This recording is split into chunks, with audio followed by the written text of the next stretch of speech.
Good afternoon, everybody. Evan Lazar, Alex Barth, Patriots Beat podcast here on this Wednesday afternoon. We apologize for the technical delays earlier. Just our streaming service was not working with us as well as it usually does, but we're up and running now. We're going to take you through Patriots-Eagles on Thursday night, 7:30 p.m. kickoff Eastern time, of course.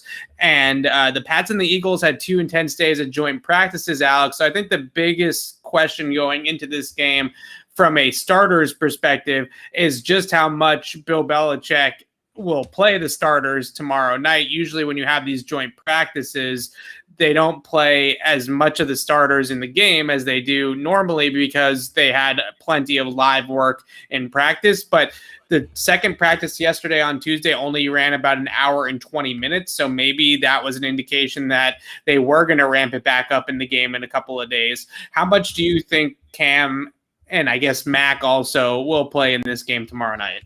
Well, I did nail this projection last week, so assume what I say is, rock solid. It's really tough to tell now with the 3-game preseason. Of course, having, it's not the same quarterback situation Bill Belichick managed for 20 years. I think, so here's where I'm torn.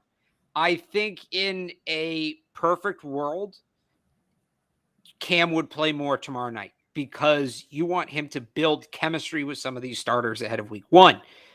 That being said, okay, which starters do you want him building chemistry with? Hunter Henry. Oh, well, he's hurt. He's not playing. Jonnu Smith. Oh, yeah, he's hurt too. Nelson Aguilar. I know he, practiced the last 2 days, but he's been banged up. How much do you want him playing? Well, okay, if those 3 guys aren't playing, what chemistry is he building? So Does that, I guess real quick, let me flip that back to you. Do you think those players potentially not playing impacts Cam's playing time? I think that on the one hand, I would say that the starting offensive line's health would be more maybe an indicator in that sense, just because you don't want to throw your starter out there behind a makeshift offensive line in a meaningless game, right? So that to me is usually the biggest indication is who the 5 guys are in front of the quarterback, blocking for the quarterback.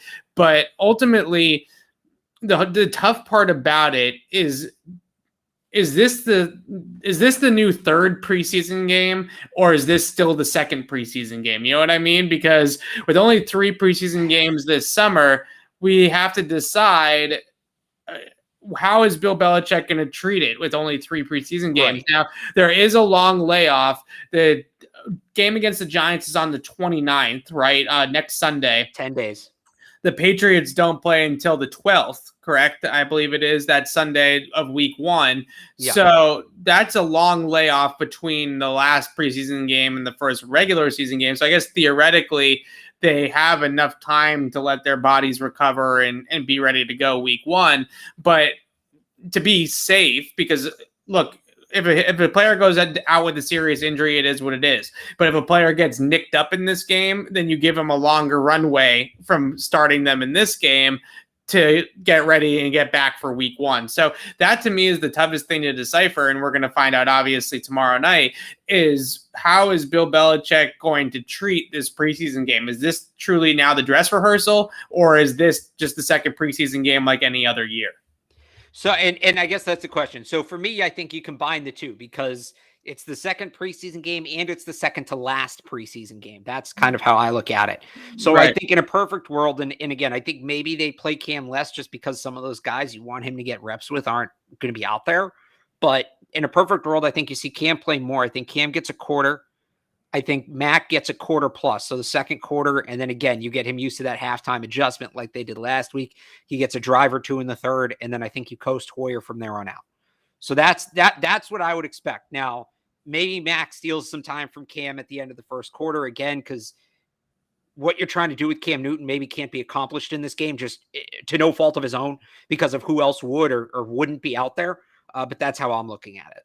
Right. I still think Mac's going to play a lot because he is the rookie quarterback. He's a 1st-round pick. They have to play him and get him reps, whether it's with the starters or not. It feels like these reps are very valuable to Mac Jones right now, especially if you consider the fact that if the plan, as Bill Belichick has said at times, is to start Cam Newton week 1 and continue to start Cam Newton until maybe even all season or until Mac is ready. We've both sort of I think at least fell more towards the side of until Mac's ready for now. But we'll see what happens there. But he's not going to get, the point being is if week one is Cam's week and Cam's game to start, then Mac is not going to get the reps in practice at that point, right? Once they play the Giants and it's Cam's team, then Mac is going to lose out on a ton of reps in practice. So to me, I think that that's going to be a factor here, and giving Mac reps now in these preseason games,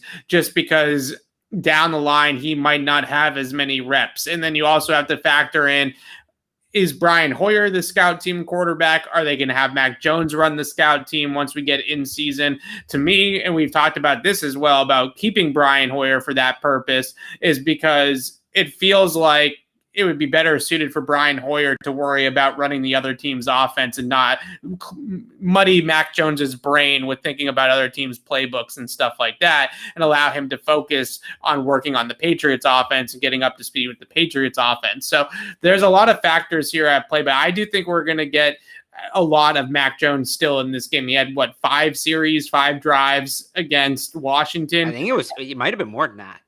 I thought it was 5. Maybe it was 6. Was it?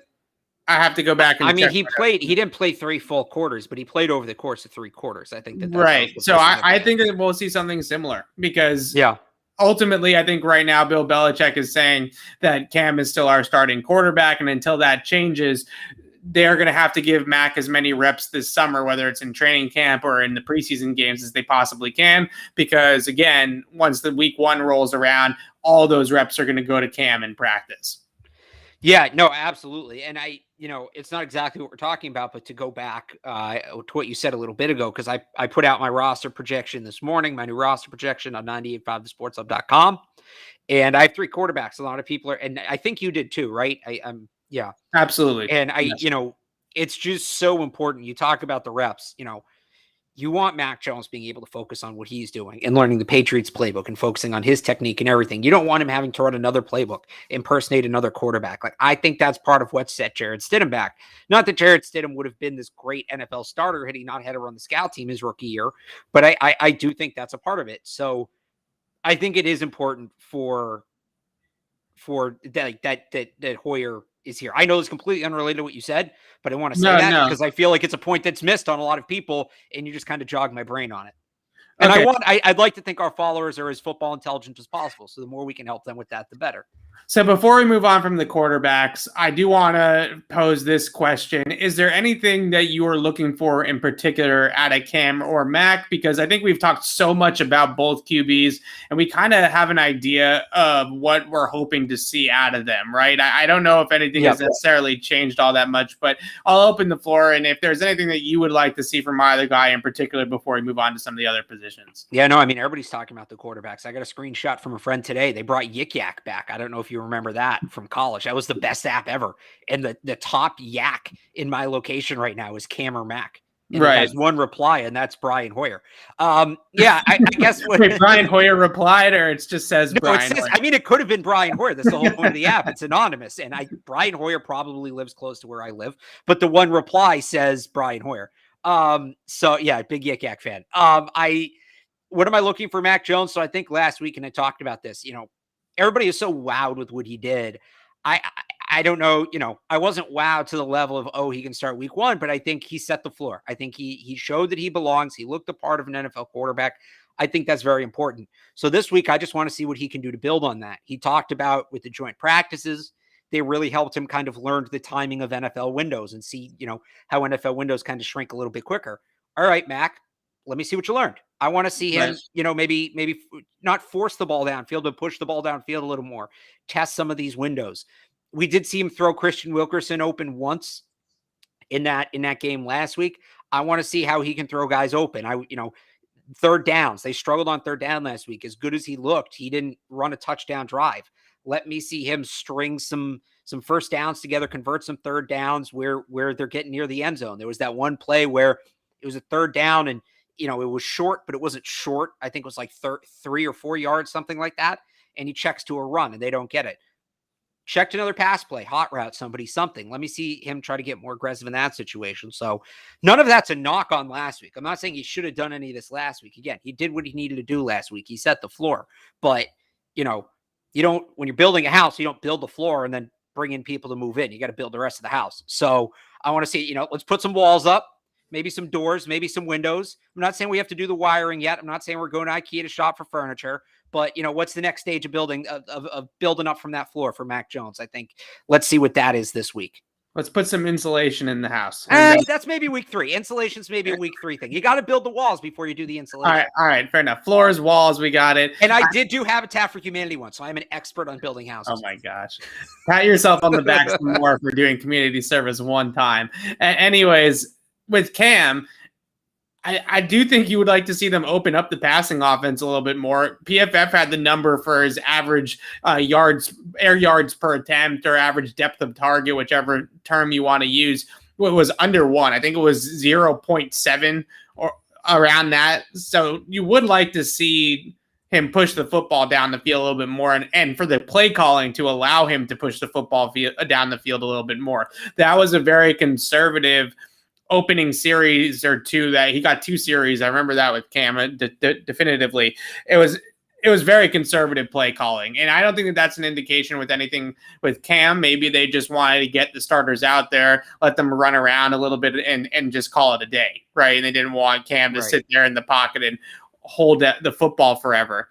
But I do think that they should allow Cam, whether it's this week or next week, to actually go out there and run an NFL passing offense. I mean, there were a few drop back type of concepts, and maybe he just didn't have any options down the field and had to throw it short. But for the most part, that was not an open up the offense and let's open up the passing game.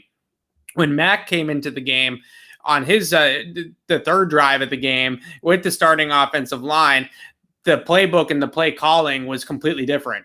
Josh McDaniels completely opened up the offense at that point. And the deep ball that you mentioned to Christian Wilkerson, Ted Wynn, the Athletic, did a great job of breaking down that play and mentioned that whether it was Mac calling the protection or someone else calling the protection on the line, or a little bit of both, they blocked up a blitz on that play, and Mac made the right read based off the safety rotation to attack the one-on-one matchup with Christian Wilkerson, who had a double move on the backside, a little out and up.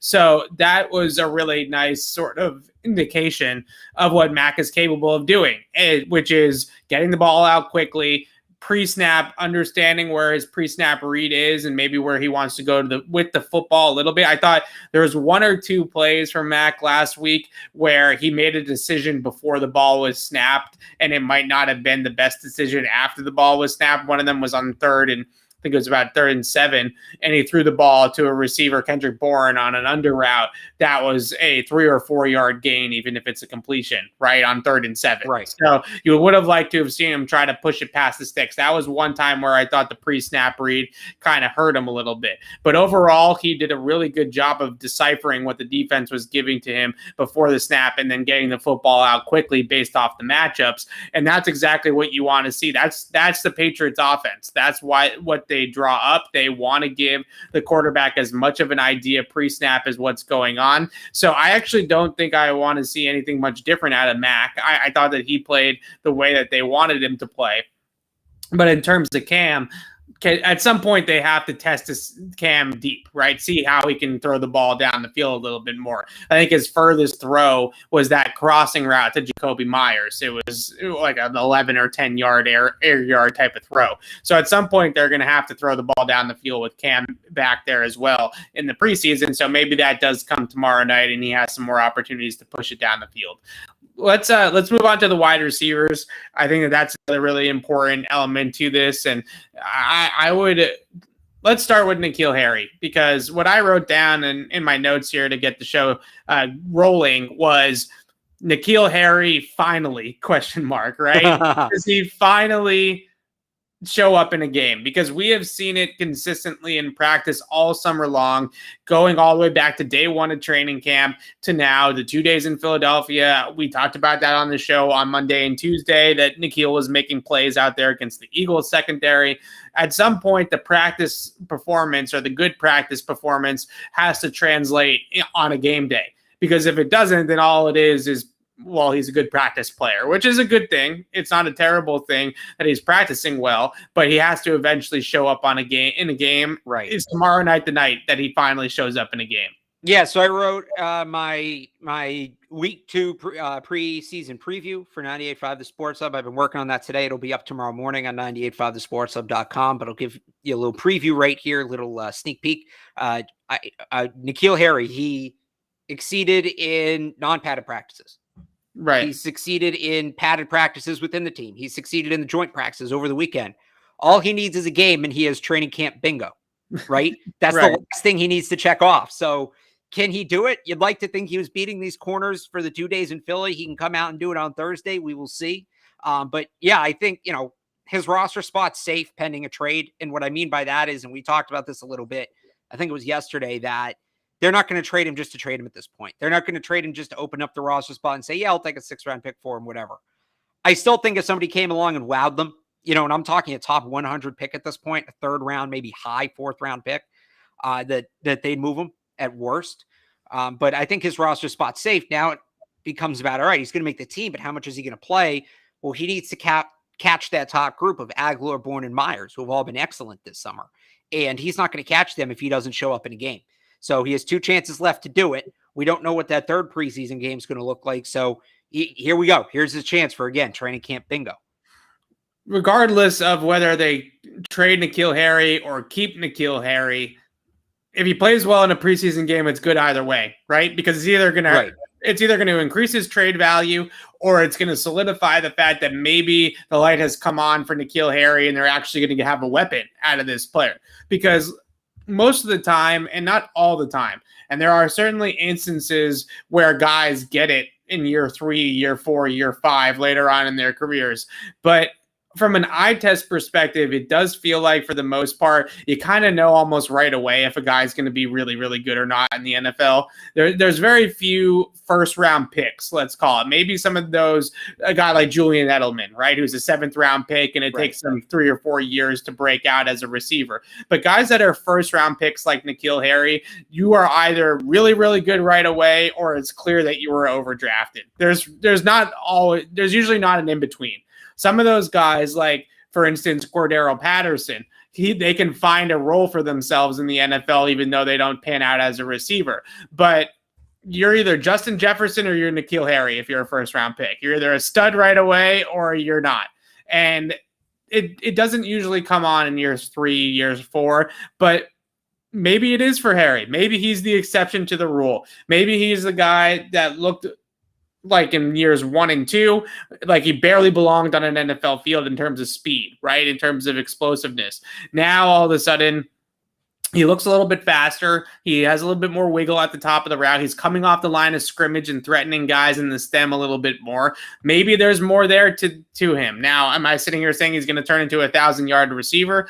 Absolutely not. But could he have 650 yards and 4 touchdowns one year?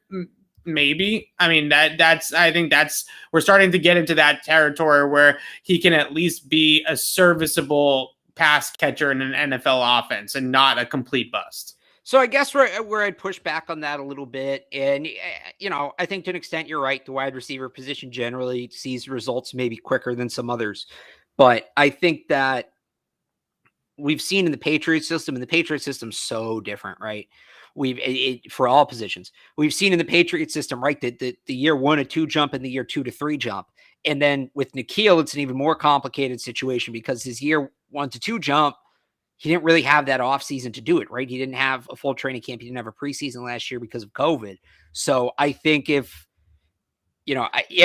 kind of hesitant to give a guy at that position the benefit of the doubt because, like you said, I guess I would quicker. I understand what you're saying, and I hear what you're saying. I think I would believe it more if my eye test was telling me that this guy moved like an NFL player, right? But your eye test, when I was telling you all summer that they should trade him, you were saying that the eye test said that he was finally doing that. Right. He does move better. And that's sort of what I'm holding on to, right? But I really do hope that either way, whether this is him breaking out or this is him increasing his trade value or whatever the case may be, like we said to begin with, trading him for a conditional 6th-round pick or just getting him out of here just to get him out of town and free up the roster spot, that needs to be off the table. He's done enough in training camp to show us that he's at least more valuable than that, right? So if they're going to trade him now, and I said at the beginning of training camp, this is the exact thing I hoped was going to happen, was that Nikhil Harry was going to play well in camp and play well enough in camp to make his trade value increase. And hopefully that is exactly what is happening. I'm still not ready to jump on the bandwagon completely because I was on the bandwagon when they drafted him. I convinced myself, went against my own rankings in the draft that year, and convinced myself that this was going to be a good pick for the Patriots because the Patriots drafted him. And it turned out that I should have went with my gut. And that's one thing that I definitely, it's something I've always regretted with the Nikhil Harry situation was I had him ranked, I think, as wide receiver 7 in that draft. I thought that they overdrafted him. I had Debo ahead of him. I had McLaurin ahead of him. I had DK ahead of him. I had all the guys, AJ Brown, all the guys that everybody talks about. And of course, I could talk myself into it. Like I always do with the Patriots. I talked myself into the pick. So hopefully this is the time for Nikhil Harry. Hopefully he's figured it out, whether it ends up being here or someplace else. Yeah, I think that, and here's the really weird thing about the Nikhil situation. This is all very weird. Like this is not in a bad way. It's just one of the more bizarre individual summers from an individual player we've seen in a while because so much of what's happening is unique. And I think that with Nikhil, a huge part of the struggle hasn't been his fault. It's that the Patriots have had him. They haven't had him playing to his strengths. They've had him playing to his weaknesses. And part of why the Patriots have been so good for 20 years is they find players that are maybe really good at one thing that other people miss, and they have them play right to that strength. So that's why the whole Nikhil Harry saga has been bizarre. But he can play great in the preseason. He can play great in camp. We know he's a tremendous athlete, but you know, when the lights really come on and we get into games that matter, are the Patriots going to play him how they need to play him? Are they going to use him in a way that he can play to his strengths? Or are they going to use him the way that they have the last 2 years? Because frankly, if they come out and they run him and they have him doing all this fancy footwork, what I say the other week, I think I called it pirouette crap that they've had him doing, this is all for naught. Because he can't do that. And not every receiver can do everything. One guy could. He was Randy Moss. Nikhil Harry, maybe he'll go on to have a good career. He's not Randy Moss. He was never going to be Randy Moss. Nobody's ever going to be Randy Moss again. Nikhil can't run those kind of routes they want him to run. That's not his game. He needs to run 8 yards on 3rd and 5, turn back, and then catch a back shoulder to the sideline, just out-muscle the corner to the ball. That needs to be his game. They've done that with him, I think, 3 times in 2 years. So that's why I'm like hesitant to get excited about all of this, because yes, he's playing well. He is. There's factors that we've seen that are out of his own control, things that led to that trade request, as we saw in the request, the agent said it, that have led to his struggles. And you can't, it's not something that it's not fixed until it's fixed. You're not going to know that it's not an issue until it's not an issue. But I think that's a huge part of the Nikhil conversation too. Vertical route tree, right? He's got to be on a vertical route tree. You start, as you called it, pirouetting with him in the middle of the field, or asking him to run a precise route. Dipsy do here and then stop there in 45 degree, like the Dennis Rodman meme from The Last Dance. Not going to work. So get up the field on a fade ball, back shoulder fade, stop routes along the sideline, and like I've always said with Nikhil, maybe the occasional underneath drag route too would be good. And like I've always said with Nikhil, he has to develop either a slant or a dig route. He's got to develop something underneath the defense that's effective for him, because otherwise you just sit all over the fade and you smother him at the line of scrimmage, and he can't get off the press coverage and he can't get up the field because the guy is sitting back in his chair and waiting for him to run, right? So you have to be able to have something to respect the deep ball, and that's got to be a slant. It's got to be a dig. It's got to be something breaking inside. Now, he did it in practice against Michael Jackson and Juwan Williams, which isn't exactly Stephon Gilmore and J.C. Jackson, but we did see him in practice run more effectively on a slant or a dig or whatever it is that exactly they call it. And that, to me, is optimistic, more so than maybe even him going down the field and high pointing some ball, because we know he can do that. Right? We know he can do the jump balls. We know he can do the back shoulders. The question was going to be whether he could develop a secondary route. It's like a pass rusher, right? You have one go-to move, and then you have to have a counter move. You can't just always win on your one move, right? Because tackles are smarter than that in the NFL. They figure it out. They figure out what your move is, and they figure out how to stop it. So you have to have a counter. It's like a pitcher having a fastball. You have to have a secondary pitch also to get guys out in the majors. Same thing as a wide receiver. So let's talk about another wide receiver, Christian Wilkerson.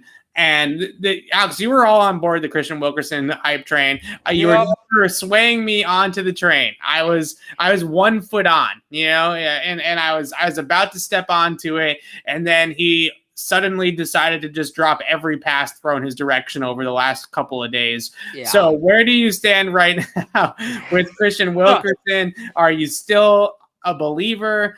Where's the panic meter on Christian Wilkerson for you right now? So in my roster projection this morning, again, 985thesportshub.com, I have him on as the 53rd guy. I have him on as the last guy. I did put Nikhil Harry on too. I didn't have him on the last one. Yeah. I put Nikhil Harry on because I still think Wilkerson can contribute on special teams. He still looked good on special teams. But the excitement was, okay, here's a guy that can contribute on special teams right away, will give you a little bit as a depth receiver as well, and then projects to maybe grow into a receiver as you go on. I think Crisco Wilkerson in the chat. That's good. I think as camp's gone on here that, what because the excitement was, all right, special teams and he can give you something as a receiver. I think I compared him to Brandon Bolden on one show. That was a good comparison. I stole it a couple times. It was, but, now, okay, the warts, and you knew he wasn't going to be the perfect wide receiver. You knew that, but he needs a little more polish than I think he showed at first. I think he's maybe a little bit further away than he showed at first. I still do think there's something there. I do think if a team, and maybe it's the Patriots, maybe it's not. I don't know if the Patriots have the resources to give him the time he needs. But if it's another team that's maybe a little shorter on the wide receiver depth chart, right? Maybe a team that's not carrying 3 tight ends and 6 backs and 5 receivers. Right. I still think he could be a decent wide receiver, but the gap is too much right now. Now, okay, we have basically a week and a half of good and a week and a half of bad. So it's a tie right now. So that's why I still have him on, because maybe he had a bad week and a half and maybe he comes back down the stretch here and kicks ass down the rest of camp, right? It's not that he's shown more bad than good. He hasn't shown more good than bad. It's a draw. But his margin of error is gone at this point. That's basically where I look at it. I still have him on, but he's got to turn things around and get back to the guy he was at the beginning of camp. Otherwise, and maybe they can get him on the practice squad, I don't know, but he has to be able to contribute a bit as a wide receiver in order to make this team. And I think that what we've seen the last couple of days with the drops, that's not going to happen. So the question is this, because early on in practice and early on in training camp, I didn't necessarily think that he was fighting the ball as much as he is now. So is it mental? Does he have the yips, right? Does he just have the yips? Is it a mental hurdle that he started dropping a few passes? I think that throw that Mac made to him in the Washington game where he could have had it. It was also a good play by the defensive back to get his hand in there and make it a contested catch, right?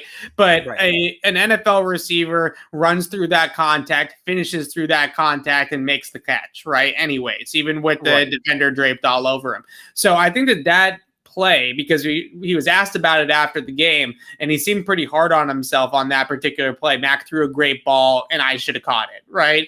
And you wonder if that play got into his head a little bit where he said, damn, I really should have had that play. And now it's stuck in the back of his head that he needs to catch the ball better, and it's snowballed on him. So there is a chance, and now I'm being the positive one about Christian Wilkerson.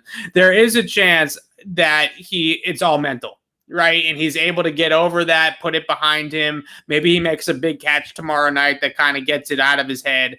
Or there's a chance that it took a larger sample size for us to see the flaws in his game start to come out. Right. So that, I think, tomorrow night and next week as well. But I think we're going to find out quickly in the next couple of days, whether it's tomorrow night or practice over the weekend or whatever the case may be, whether or not this was mental and he can get over it quickly, or if this is actually he has a problem and he's prone to dropping the football. Because if that's the case, then you're right. He's too far away because they already have a guy that creates separation on the outside that has iffy hands, and his name is Nelson Aguilar. Right. He's making a lot more money to play wide receiver for the Patriots than Christian Wilkerson. So they already have one guy like that. So adding another guy like that into the mix is probably not great for this offense. So let me just go and the other thing is to kind of go back to what I said, right? A week and a half of good and a week and a half of bad. And this goes into what you said about the next week. I've talked a ton, mostly in relation to the quarterbacks, but I've talked a ton about how all the different practices and events are weighted, right? Padded practices are weighted more than non-padded practices. Joint practices are weighted more than team practices. Preseason games are weighted more than most. Well, Christian Wilkerson aced all the stuff up to the stuff that really mattered. Right. And then once it really started mattering, the preseason game, the joint practices, he kind of fell off. So, yeah, again, I think he needs to pick things up here and have a really, again, I still have him on right now, but I have him on as the 53rd guy, and I think his margin of error is completely gone. I think from here on out, he needs to elevate his game and improve because if he keeps doing what he's doing, he's going to fall off. And you're going to see a guy like, whether it be a guy like Matt Lacoste, maybe somebody on defense, maybe it opens up a spot for an extra defensive tackle, Carl Davis, Akeem Spence. Maybe they want to keep an extra defensive back. I don't know. But there's other guys and we've talked about this on the show, and I wrote about it on 98.5thesportshub.com. The at-large spots, right? That's an at-large spot that Christian Wilkerson has. And that's a hard one to hold on to because he's not only competing against, it'd be one thing if it was, okay, well, he's their best option for their last wide receiver and they're at the minimum number of wide receivers and it's, okay, they got to keep it wide out and it's him or it's Devin Ross or it's Isaiah Zuber, right? Then it's easier. Then he's on the team because he's been better than those guys. But it's an at-large spot. That's a spot anybody on the roster can win because they have their minimum number of wide receivers set without Wilkerson. So he's competing against Carl Davis. He's competing against, Matt Lacoste. He's competing against maybe an eighth lineman. He might be competing against Quinn Nordin or Nick Folk. They may find a way on the initial roster to keep two kickers. And I know we'll get to this in a little bit. And then IR Folk, so Nordin can start to see he still have Folk, right? So he's competing against a lot of people for that spot. And that's what makes it so tough. So before we get to the lone wolf, Devin Asiasi, I do want to mention really quickly on Wilkerson, the other hurdle that I do think that he has is that Gunner has not really shown out much as a wide receiver. Yeah, that hurts too. No, they already have a guy that's only playing in the kicking game on the wide receiver depth chart. We're not counting Matthew Slater as a wide receiver. He's his own thing. But Gunner is a wide receiver that's a punt returner, and he's not going to play much receiver unless there's injuries. So carrying two guys, the majority of their snaps on the depth chart are going to be on special teams and are kind of fringe wide receivers in the NFL. That's tough as well for Christian Wilkerson. The lone wolf, Devin Asiasi, the only tight end expected to suit up in tomorrow night's game against the Eagles. On the one hand, great opportunity for Asiasi, right? On the other hand, the tight end room has got the injury bug in a bad way. Now, the good news is, and this is what I'm hearing as well, that the injuries to Hunter Henry and Jonnu Smith are not in-season serious, right? If this was a meaningful regular season game they were playing against the Eagles tomorrow night, both of those guys could go, but obviously no reason to push it in the preseason. So that's the optimistic view on it, and that's part of the reason why the team was also okay with dumping Troy Fumagalli yesterday, was because they know that Hunter Henry and Jonnu Smith should be good to go for week one, and there's not major concern there. But in the meantime, Devin Asiasi, the second-year tight end for the Patriots, is going to be the only active tight end, unless you want to count Jakob Johnson, the fullback, as sort of in that mix as well. But what do you want to see out of Asiasi? Because Matt Lacoste has had an okay camp. Matt Lacoste has not been a scrub in training camp so far. Now, I wouldn't say he's really done much as a pass catcher, but he's been a reliable blocker. He got knocked out by Derek Barnett, so he's probably not going to play in this game either. So a big opportunity for Asiasi to show us something, because he might have to play wall to wall. He might have to play the entire game. Yeah, I think so. And I was a little surprised that they cut Troy Fumagalli yesterday. Not that I thought Fumagalli was going to make the team as much as I like him as a player, but it's unprecedented to have this lack of depth this early in the preseason. I mean, you have 85 players. Jeez. So, yeah, maybe Jakob Johnson plays some tight end.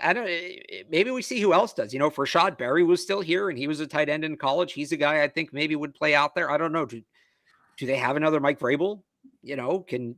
Chase Winovich has joked in the past about wanting to play some, tight end or fullback, and he did that in high school. And maybe we get to see that. Maybe what other depth linebackers are there? I don't know. Does Harvey Longy, does Cash Malawiya play any tight end? Like maybe we see something like that. I know in the joint practices they used a lot of 6 offensive line sets, so maybe that's the case. But you still want to work on that 2 tight end offense, and you want to give the rest of your roster experience in that 2 tight end offense that you're going to run a ton. So it's going to be interesting to see. But yeah, like you said, I think it's a huge chance for Asiasi. Lacoste has had that strong summer. I think it's probably more realistic that they keep 4 tight ends than they cut Asiasi, just because he was a top 100 pick a year ago. They do have a somewhat substantial investment in him. Giving up on him after just a year is probably a little short-sighted, especially, I'm somebody who said that it's too early to give up on Anthony Jennings. And if it's too early to give up on Anthony Jennings, same thing about Devin Asiasi. But, maybe they keep 4, but who's going to get the most playing time of those second 2 guys? Here's a chance for him to maybe distance himself from Matt Lacoste a little bit. So, yeah, I would agree with that. I think this is a big, big chance for him. But let's also remember, he's not completely healthy either. So, what, a week and a half removed from COVID. So we'll see what kind of shape I asked him about that yesterday. I said, how's your wind? How's your lungs? Because we've heard the stories, specifically here in Boston, about Jason Tatum right after COVID and taking the inhaler and all that kind of stuff. And you do wonder that with Asiasi a week and a half removed from COVID, and it does sound like he didn't have severe symptoms, but he was at least somewhat symptomatic with the COVID diagnosis that held him out long enough, right? It wouldn't have held him out for that long if he wasn't sick at all, right? He would have tested negative and would have been back out there. So to me, can he even play the entire game? If they have to have him play 60 snaps, is he going to have the wind and the conditioning to be able to do that after the layoff and after the COVID diagnosis? That's going to be an interesting part of it too. I think the one thing that you see with Asiasi, he's actually a very good blocker. I think he's a better run blocker than I initially thought when they drafted him. He's pretty good there. But in terms of catching the football, he's another guy that struggles a little bit with finishing through contact, right? It's not necessarily that – I know a lot of people like to say that he drops everything or he's got bad hands. I think it's more that he's bad in contested situations, right? Which for a tight end is not great. I know I shouldn't use the word bad. That's strong. But he has struggles in those types of situations where when there's a guy draped all over him or there's a DB that gets his hand in there late or something like that, he has struggles then finishing the play through the contact. And that's going to be something as an NFL tight end, you're going to have to be able to finish through contact because guys are going to be all over you. It's not every day. It's not every type of tight end. There's only a handful of tight ends that creates so much separation with their route running and their speed that they don't have guys all over them. Maybe Darren Waller, Travis Kelce, those types of players. Devin Asiasi is going to wear coverage a little bit, and he's going to have to be able to win in contested situations. So that's an area where he's definitely going to have to work on his game. And maybe we're going to see that out there tomorrow night and maybe in the future. But so far in Eagles joint practices, that was another problem that he consistently had, was the ball hit him in the hands, the DB would be on his back, and just getting through that and making sure that he secures the catch was a problem that he was having in joint practices. And we saw that a little bit last year as well when he played in the regular season. So that's something I think that we have to see out of Devin Asiasi. Moving on to the running backs. First question, can Ramondre Stevenson, who played extremely well last Thursday and then played a decent amount with the starters on Monday and Tuesday and joint practices with the Eagles, can he do enough to avoid the true rookie red shirt, right? Because we know he's going to be on the team. His roster spot is obviously safe even before he stepped on the field. But in terms of can he actually get some run? Now, maybe it would take an injury to Damian Harris or Sony Michel anyways, but we've seen in the past, Alex, that even when their top guys get injured, if they don't believe in a rookie running back, they still don't put him out there. So can Ramondre Stevenson be reliable enough that if Damian Harris or Sony Michel get injured and they need to get another back there, that it's not Brandon Bolden, that they're willing to turn to Ramondre Stevenson? Yeah, I think in a pass year, it's probably easier for him to break that redshirt mold, but because of that tremendous depth and because Bolden's had a good summer, I think it makes it a little bit tougher for him to maybe get some snaps this year. We'll see. How did he look outside of that one run? I don't know. He was good. He had one other good run. I think it was like a 10 or 11 yard gain where he's able to jump cut a guy and get out a little bit. Yeah, he had one other decent run other than the big one. You just know how they look at it, and that's the last play they're going to look at on the tape. They're going to look at all the other runs and say, okay, you broke this. Do they want to go back to Lawrence Maroney, who would run for 100 yards on 20 carries, but it would be one 80-yard run, and then he'd have 20 carries on the next 19? That's still 5 yards a carry, but 5 yards a carry can be 5 yards every time you touch the football, or that situation I just described. So, yeah, I mean, he certainly has done a lot to build on. I talked about with Mac Jones setting that floor. I think he set the floor, but I just want to see if he can be a little more consistent. And then what does he do in the passing game? Right. Yeah, the passing game has been a little bit of a concern for Ramondre Stevenson. Hands, dropping some passes, not being in the right spots, things like that. I don't know if he's going to be a factor at all in the passing game, but I thought he ran well outside the 91-yard run. And I don't know, the 91-yard run to me was almost the run that you throw out, right? Because that run was late in the game. Everybody had kind of fell asleep at that point a little bit, and he didn't even get touched for 91 yards, right? He literally didn't even get touched. There wasn't even anybody there. So I think to me, that run was the run that I didn't focus on, and the rest of it was the runs that I thought were more important. But we still need to see if the coaches are going to believe enough in Ramondre Stevenson. That still remains to be seen. What about I think that's ultimately what it comes down to. And I'm not saying his other runs were bad. I'm just saying and unfortunately we don't have the coaches tape, so you can't go in and really look at it. But those are the runs you're kind of looking at. Is how did he? Again, how they evaluate running backs. They don't necessarily look at big play breakaway ability. They've never been into that kind of everything else. Literally, they want one ball security. That's 1, 2, and 3 is ball security, and Stevenson didn't fumble, so that's a huge plus for him. And then they would rather have a guy who's going to pick up 3 or 4 yards every play, right? And maybe it's only 3 or 4 yards every play, but he's going to get you 3 or 4 yards every play. He's not going to lose yards, anything like that. He's just going to put his head down and push the pile. And a stat, and this sounds, I'm going to get called a hater for this because it's a super cherry picking thing. A stat, and it probably exists as some sort of saver metric. When I look at a running back, I almost want to look at what's the back's yards per carry if you take away 20 yard or more runs. Yeah. And obviously that's going to drop the average, and people are going to say, well, it's obviously not as good. Why can't you count those kind of runs? I want a back that doesn't lose yards. And I think that's what they want. Most importantly, they want a back that doesn't lose yards. So I don't think, and correct me if I'm wrong, I don't think Stevenson had a negative run last week. No, and he's actually really agile for his size too. I was really impressed with his jump cut ability, and I just quickly the 91-yard run. Nobody touched him because he got some great blocks, quite frankly. Like, if we're going to be honest, David Wells, who was cut recently after that, Troy Fumagalli, who's also no longer on the team, which tells you something. Those two guys had some great blocks out on the edge and really got him free. And then the tackle pull, it was a crack play, right? And the tackle pulls out and gets the cornerback kicked out, and the whole thing opened up for Ramondre Stevenson. Right. Now, I'm not trying to take away anything from Ramondre Stevenson. I thought the breakaway speed was a lot more impressive than what I thought it was going to be based off the tape at Oklahoma. But overall, that was a tractor trailer sized hole that he was running through, and all he had to do was take off. And to his credit, he took off, and that he deserves credit for that. But the other runs I thought were actually arguably more impressive for the running back, right? In terms of what he was actually doing out there versus that one particular run. I think Ramondre Stevenson would be the first one to tell you that one was pretty easy, right? For the first 10 to 15 yards. For after that, that's all Ramondre Stevenson. The fact that he could run away from the defense at 240, that's all Ramondre Stevenson. But the first 8 to 10 yards through the line of scrimmage, that was easy pickings for an NFL running back. But again, that's if I guess what I was saying, I wasn't necessarily trying to criticize him when I said what I said before. More so my point is that big run that's not what's going to help him prevent the redshirt season. No, we're in agreement on that. That's not what's, it's like you said, it's impressive.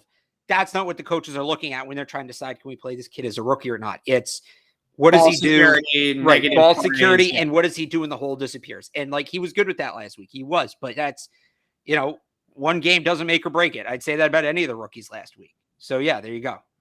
There we go. We're hating on Ramondre Stevenson. I love it. Apparently. I love it. Oh my gosh.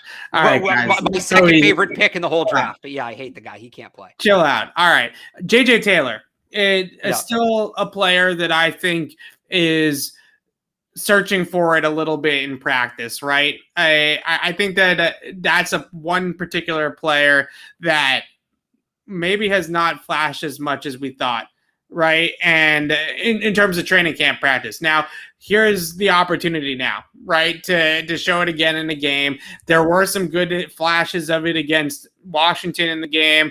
I think that was a good sign for JJ Taylor. Caught a couple checkdowns from Mac Jones, was able to break a few tackles. The kick return stuff, not quite there yet, but I think that that's an opportunity for him. And I think that is something that he can do. I cut JJ Taylor on my last 53-man roster projection. I hated doing it. It didn't sound good. It didn't feel good, right? But it just 6 running backs is a lot of running backs to keep on the team. It's a lot. It's a high number. But maybe the thing I wrote about when I said it was he's an NFL player. He's an NFL talent. He's got enough talent to be on an NFL roster. This roster just happens to be loaded at running back. So again, we go back to it. Last week was okay. It wasn't the breakout game. He has 2 more opportunities, I feel, to truly have a huge game, and he's got to have one. Yeah, I think so too. I mean, I had him off my first roster projection. I put him back on my second, because I think he did what he needed to do in that first preseason game. But that being said, he's right on the edge. He's got to keep it up. Like you said, they're not going to cut Ramondre Stevenson. I don't think they're going to cut Brandon Bolden either. So I think between, those 2 guys, now he's the odd man out. And are you going to keep, we talked about, they might keep 4 tight ends. They might keep 6 wide receivers. I've said this time and time again. You can't keep 16 players between running back, wide receiver, and tight end. Taylor's a guy who's in an at-large spot right now. So he's not competing for that running back spot. He's competing against everybody else I mentioned earlier, right? The Carl Davis, Akeem Spence kind of players. Maybe a guy like Terez Hall, if he comes off PUP, is another one. The kickers, et cetera, et cetera, et cetera.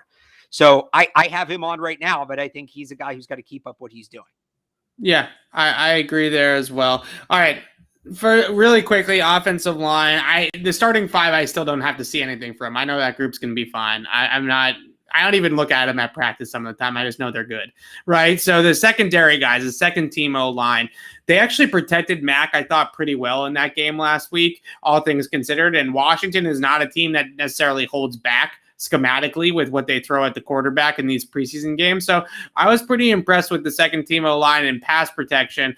There were a couple of guys, James Ferentz, I think, was the biggest one that stood out among that group. But is there any hope for the Corey Cunningham, Will Sherman, Yadni Kajus, Alex Redmond, any of those guys to make this team? Because I'm still a no.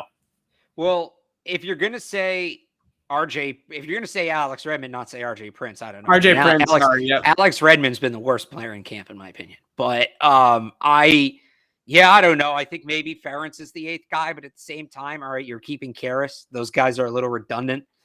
Right. I wanted it to be Sherman really bad. I did, because I think in theory, there's upside there. I think the 5 position versatility is really exciting in terms of depth offensive lineman. And I just thought, yeah, he's a 6th-round pick, but look at what they did with the 2 6th-round picks last year in Heron and Onwenu, who were both really good. So, but Sherman hasn't shown that. He's still probably a little further away than he needs to be to make the team. You can get him on the practice squad.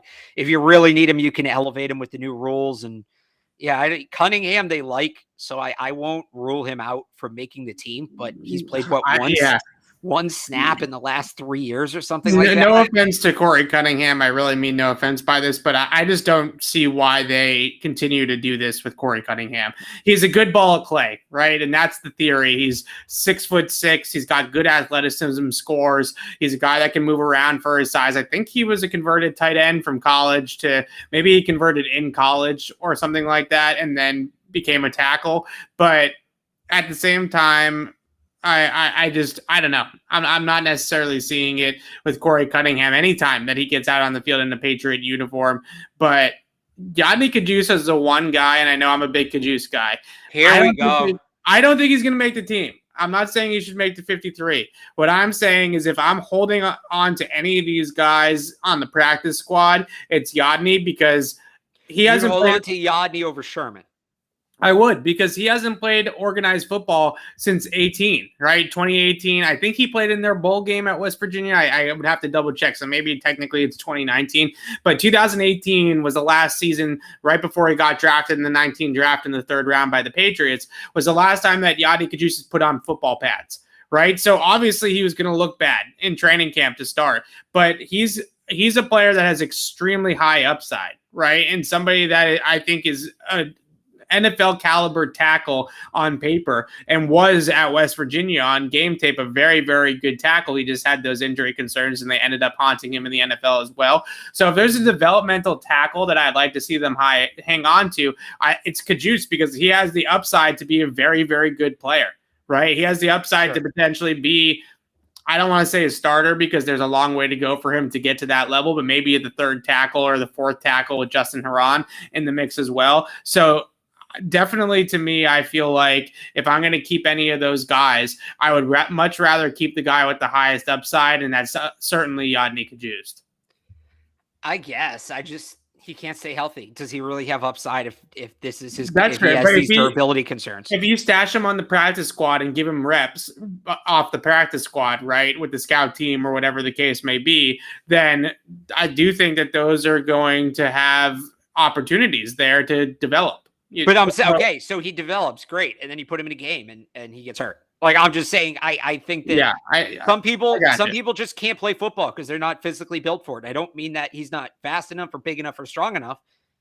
Some people are just naturally fragile. That's life, and he might just be somebody who. Hey, he's made it this far in camp, right? He has. That's fair. And look, maybe it was fluke things to start, and maybe he can turn around. I'm just saying, I don't know that, keeping him as a project sounds nice. I don't know that he's somebody I'm relying on until he proves he can stay on the field. I understand that completely. That's why I would stash him on the practice squad. Maybe if they feel good about what they've seen late in camp, he's the 8th offensive lineman that makes the team, right?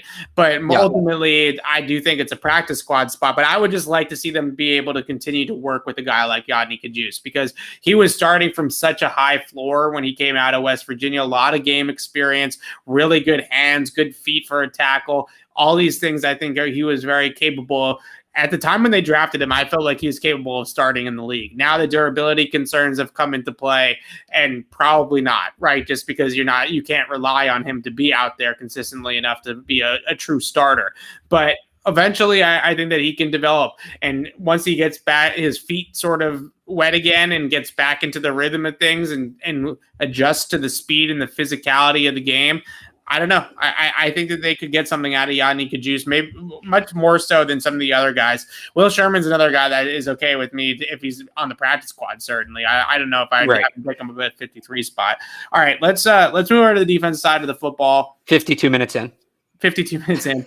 Let's try to go. There's not as much to talk about over here, I don't think, as there was in the offense. I think there's 2 spots worth talking about. So the first thing I don't know if there's much to mention about Christian Barmore's debut if he does play tomorrow night. That'll be fun just to watch him out there. As Patriots fans that might not have come out to training camp yet, he's been extremely impressive every single time he's been out on the field. He's dealt with some nagging toe-foot issue throughout training camp, but he's a really, really effective player. So you're going to be excited when you see that guy. It's always fun to see the high draft picks play for the first time, right? I don't think there's anything in particular that we're looking for or Christian Barmore needs to do to prove himself or anything like that in this preseason game. But he's just somebody to watch out for tomorrow night if he does get out there and play for the first time in a Patriot uniform. But the player that I actually really wanted to bring up, Alex, was Chase Winovich. I feel like this, first and foremost, Chase Winovich was late to the party. Right. So he's here now. He's practicing now, but he was extremely late to the party in a position where they added Matt Judon, Kyle Van Noy, Ronnie Perkins this year, drafted Josh Uche. You can throw Anthony Jennings in that mix as well from last year's draft. So they've added 5 players at that position, and Winovich is now coming in 2 weeks, 3 weeks, 15 practices into training camp, 14 practices in, and he's finally just getting out there on the field with pads on. So not only is he late to the party, but he has to hit the ground running. and hard. He's got to really put it up over the next couple of weeks to show that he has a role on this team. If not, then we've talked about this a bunch of times. He could be a trade guy, right? He could be somebody that gets traded at the end of training camp. We talked about depth at corner. I do think that they could use another tackle. Maybe they could use another wide receiver in their mind. Maybe not in ours, but maybe they feel like they can go out and get a good wide receiver by adding Chase to a trade package.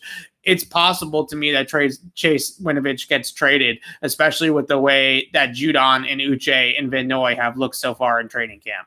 Yeah, I'll go back to what I said, when we were talking about Chase coming into camp. I think it's not just about him looking good on the edge. I think that's part of it, and I think that's important. But I think it's about, all right, what else can he do? Can he play stand-up outside linebacker? Can he play middle linebacker? We've talked about, if they don't keep Jakob Johnson because they feel like they're not going to use traditional eye a ton, but they still need a fullback, can he maybe play some fullback? Maybe that's path onto the roster. I don't think, that's it for him. I don't think it's, hey, Chase, play fullback or you're off the roster. But he's a guy who has to demonstrate, it's beyond talent with him. He's a guy who has to demonstrate versatility in order to stay on this roster. And now that he's back, he's got to start doing it. I think it's even more pressing that he does that now because he missed the first, whatever it is, 2 weeks of camp. So the question is I don't disagree with your versatility point, but they've used him at edge defender in the two practices in Philly. That's where he was playing again, right? He wasn't playing any off-ball linebacker. So another element of it, just to add into the equation, is potentially him being sturdier out on the edge, right? Him developing his body, getting more physical out on the edge, being a more stout edge defender of this defense.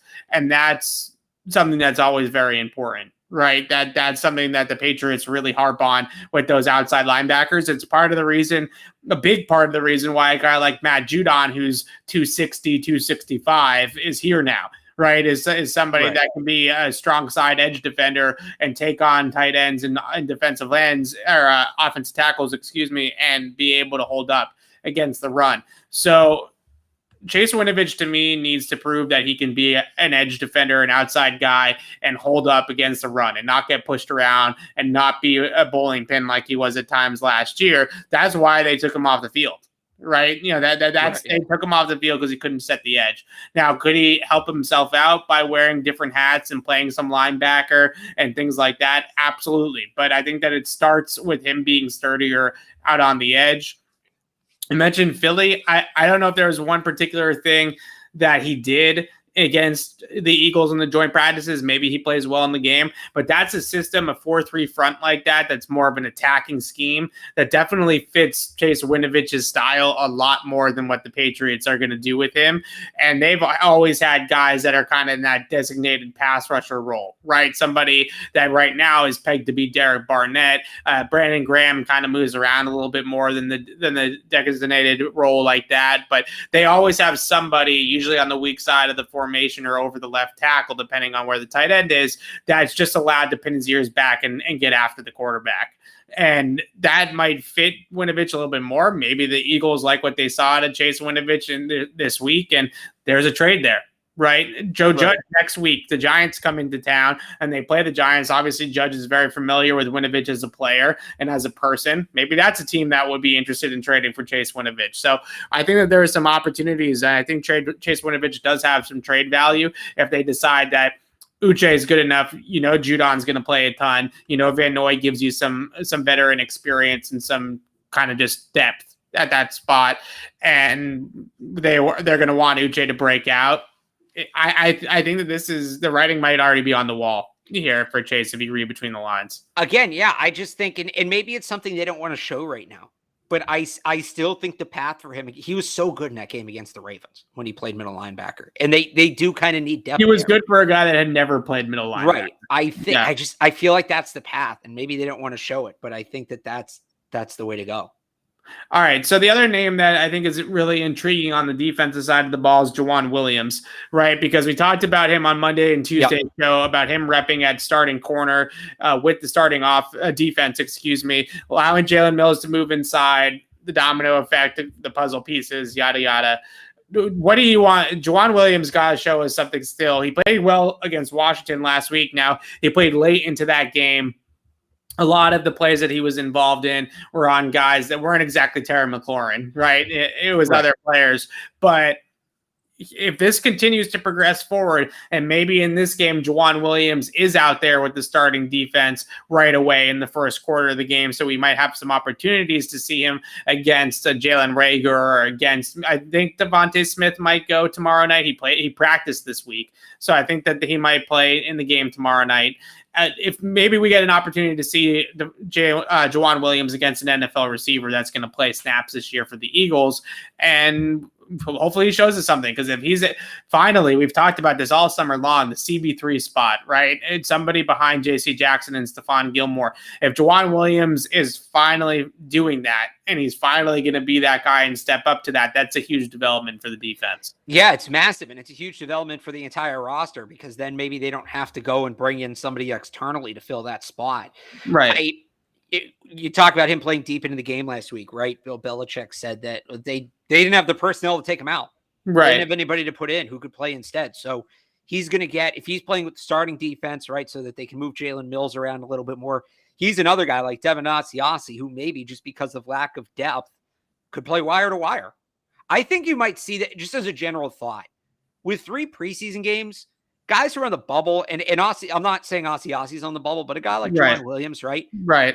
I think we might start seeing more guys play wire to wire in preseason games. I think that might become a thing. So anyway, I think it's a big week for Williams. I think it's a big opportunity. We'll see what he can do. It didn't sound, I wasn't there. You were. It didn't sound like Michael Jackson had the best week. Obviously, everybody saw the catch. Who made it? Reagor, right? Made the catch over him that blew up on social media. Yeah, I think it was either him or Quez Watkins has been like the star of, he's the Christian Wilkerson of the Eagles camp. I think it was Reagor though. I liked Quez Watkins in college too. I really did. Trying to refresh myself. Yeah, Southern Miss. I thought he was a good player. I like him. But yeah, no, I think it's certainly a big game for Williams. Like I said, Jackson's maybe fallen off a little bit. I still think it's interesting they're giving Justin Bethel as much time as they are as outside corner. I haven't seen anybody else talk about that. So maybe I'm just misled. If I'm the only one talking about it, maybe it's just a me problem. I don't think you're misled. I actually wrote about it in I'm doing the thing about every player on the roster. You only wrote about it because you heard me talk about all. Like I just looked up the numbers because I wrote about it. I have to correct myself. I wrote about it for my game preview tomorrow because I did put him as one of the 10 players I'll be watching because I'm curious if he's going to play outside corner. So I looked up the numbers, and in 2017 with Arizona, he played 43% of the defensive. Yeah, that's the last time those 3 years, 15, 16, 17. Yeah, he played a little bit of corner in those teams, and he wasn't always just a special teams player. Now, that's 2017 was a long time ago in football years, right? Not necessarily in human years, but in football years, 4 or 5 years ago is a long time. So I guess maybe you could say that those days are over. But yeah, it's another play that's interesting to watch and see, because he did put out some good tape last week at outside corner against Washington. Right. So I mean, and you're right, but I don't know that he's a sustainable option out there. So Williams is their last chance, and you get excited just to see a little bit of movement there, because I talked about this. I mean, if you remember the shows we did back in April, May, right? Or it would have been after the draft. If you remember the shows we did in May, I was saying the battle at that third outside corner spot was maybe more interesting than the quarterback battle. And then we get into camp and it was just 3 weeks and nothing. Right. So, I don't want to be a prisoner of the moment where it's like, oh, Juwan Williams had an interception, a couple good practices. Like, let's go, problem solved. But we're seeing something, which is more than we've been able to say to this point. So hopefully he keeps it up and solves that, because again, they have to go out and get somebody externally. Now you're looking at potentially a trade. Does that mean you're getting rid of Juwan Williams, or now is that another at-large roster spot off the board because of Williams' contract and his draft status? And, that unlocks a whole Pandora's box. All right. Quinn Nordin hour. We got a couple minutes. Do an hour? Let's ride. We got a couple minutes here to talk about Quinn Nordin, who's going to be the kicker again tomorrow night. Nick Folk's not going to kick in this game. Quinn Nordin yesterday on Tuesday went 3 for 3 with the kicks and joint practices. And I texted you about this earlier, Alex, and I kid you not, the referees on one of the kicks looked up at the ball going through the uprights in absolute awe. of how far the ball traveled. It traveled so far that it went over the tent that was set up behind the field goal post for, it was an event tent that the Eagles have there. It went over the tent and out of the facility and landed on the other side of the fence of the Eagles practice facility.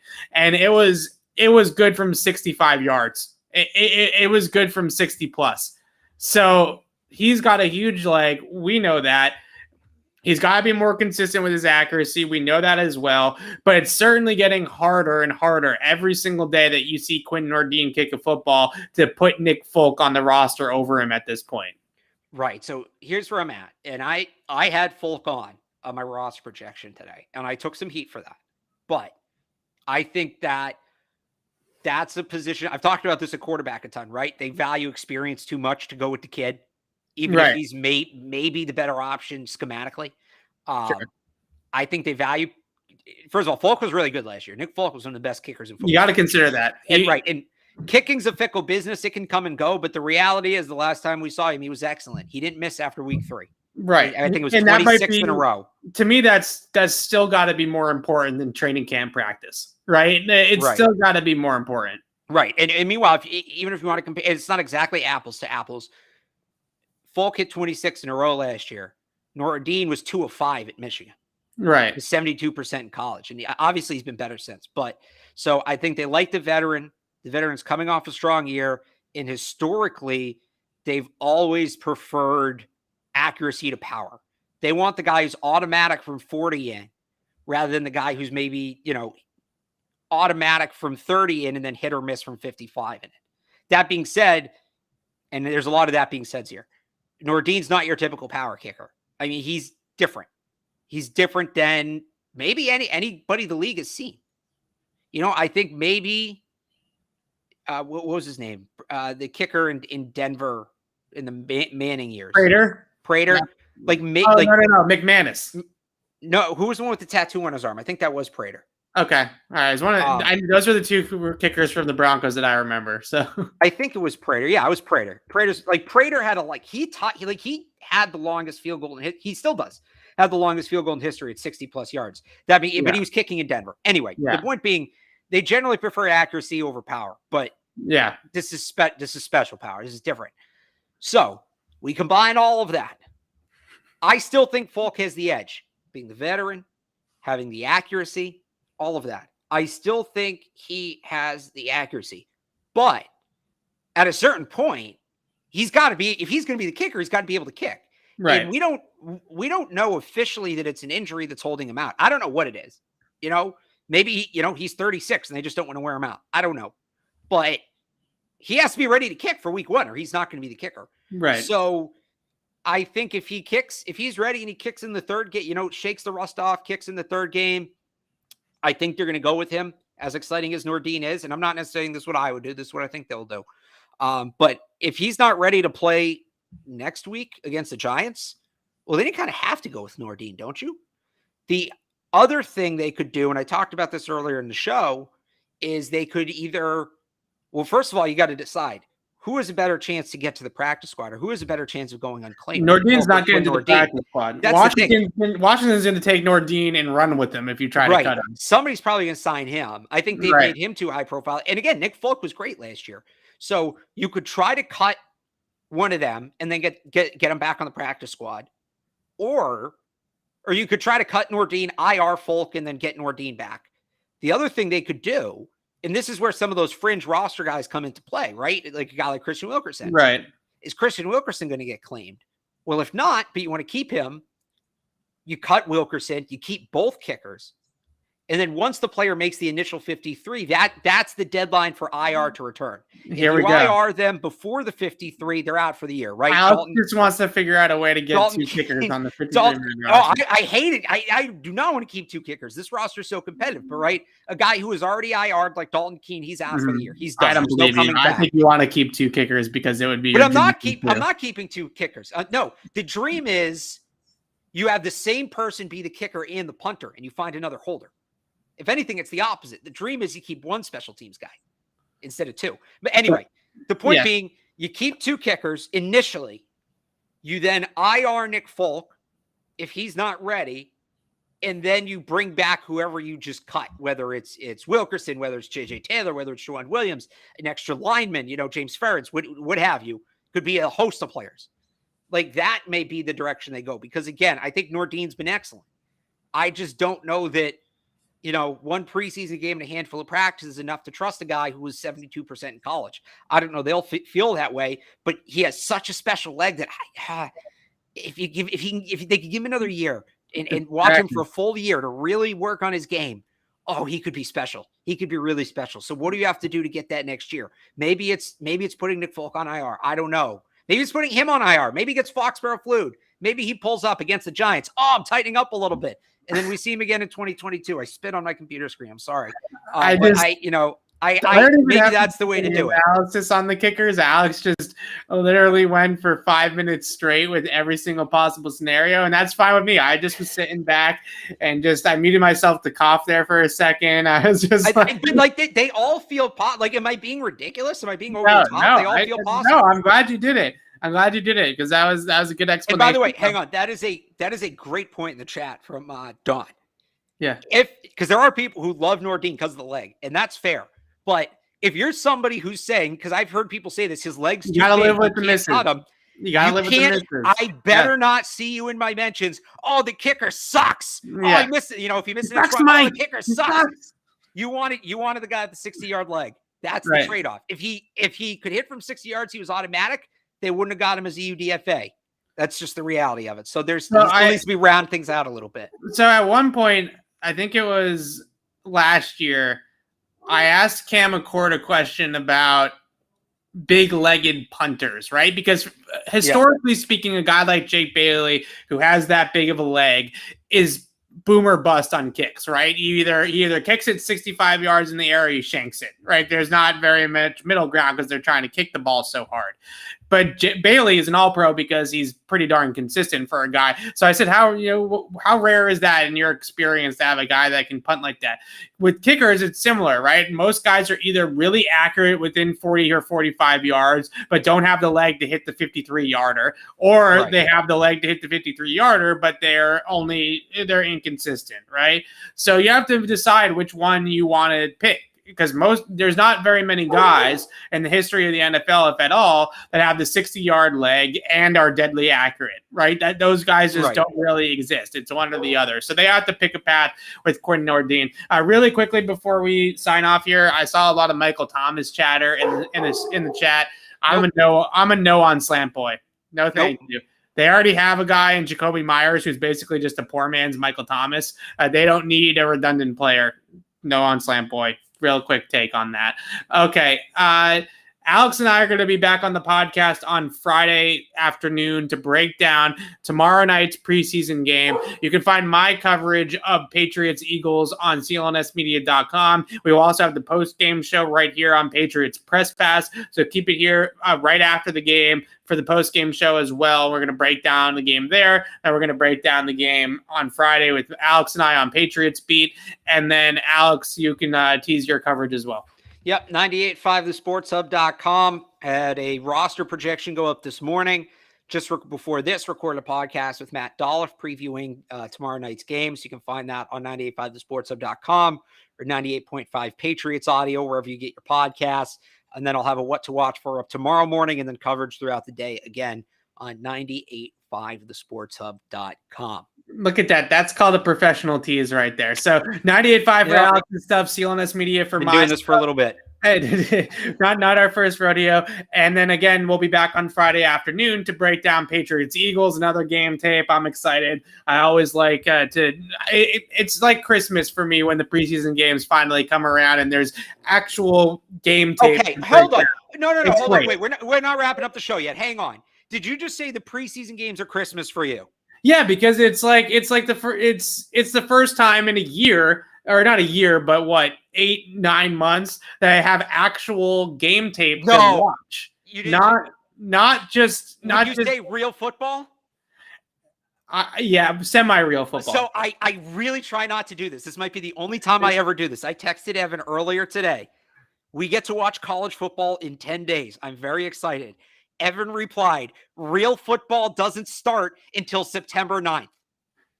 you would rather watch preseason football than actual Alabama, Miami, Indiana, Iowa, Wisconsin, Penn State. You enjoyed college football last year. Get back on the wagon.